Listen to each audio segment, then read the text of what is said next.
So even before the new Congress is sworn in today, House GOP leaders voted last night behind closed doors to gut the independent ethics commission that was tasked with keeping Congress on the straight and narrow.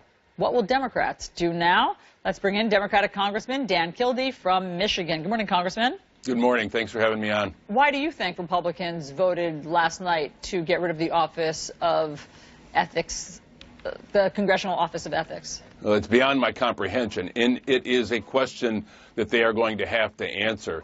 You know, you have to wonder, if they had been running last fall on a platform that says on day one they were going to not repeal the Affordable Care Act, not come up with an infrastructure bill, not work on the priorities that the American people want them to work on, but if they had campaigned on the idea that they're going to end the Office of Congressional Ethics, what do you think the citizens of the United States would have done?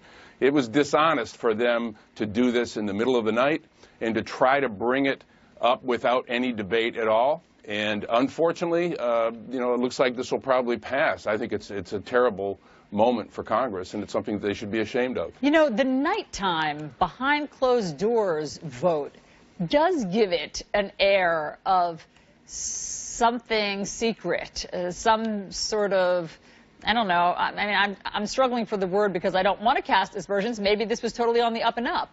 But why did they do it behind closed doors? Well, I mean, obviously they don't want to have to answer questions or have a real debate. I assume they thought they could get this done without much notice.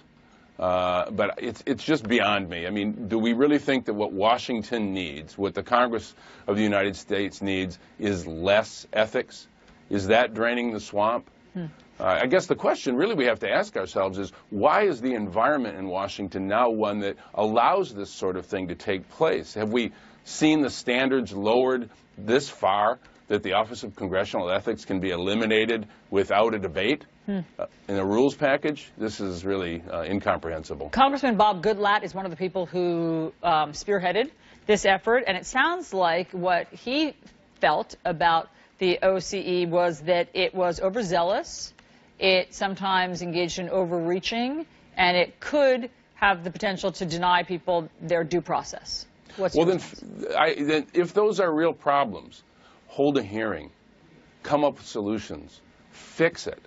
But don't decide that the independent nature of the Office of Congressional Ethics needs to be completely eliminated because there are maybe some problems. Now, you know, I'm open to suggestion that there might be ways to improve any aspect of government or any aspect of oversight, including ethical oversight.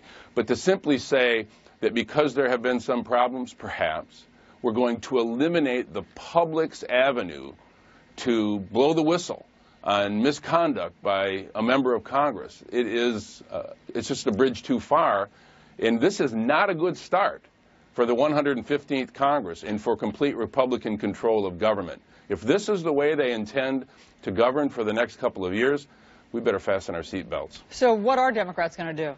Well, this government belongs to the American people. We'll take our case to the American people, and I'm confident that there are enough Republican members of Congress, if they begin to hear constituents exactly what they feel about this, that perhaps they'll have to make an about-face on this.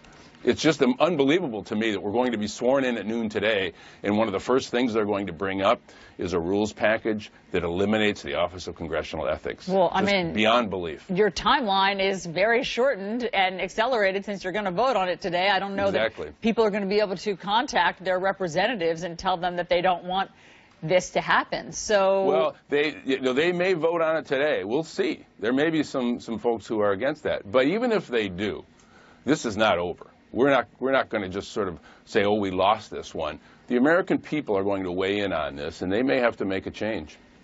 Obamacare. As you know, your Republican colleagues have said that that's their first order of business. They're going to repeal it, and there are various ideas out there among some of your colleagues about what to replace it with. So what do Democrats do today about that?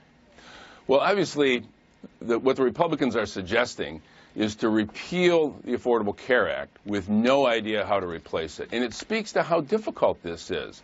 Look, Obviously, there are ways to improve any law, and there would be ways to improve the Affordable Care Act. I just heard Dr. Emanuel on your show suggesting some of those ways. We ought to be focusing on that. But the Republican Party and Republicans in Congress are suddenly now in a position where they don't have a presidential veto to prevent them from their own decisions. They had the freedom to vote 50 or 60 times to repeal the Affordable Care Act, knowing that President Obama would not let that come to pass, that it wouldn't become law. They're going to have to explain to 20 million Americans why they're taking their health care away from them, why a 26-year-old or a 25-year-old can no longer be on their parents' health care, why you can be kicked off your insurance if you're sick, why you cannot get insurance because you have diabetes. They're going to have to explain that. This is about real people.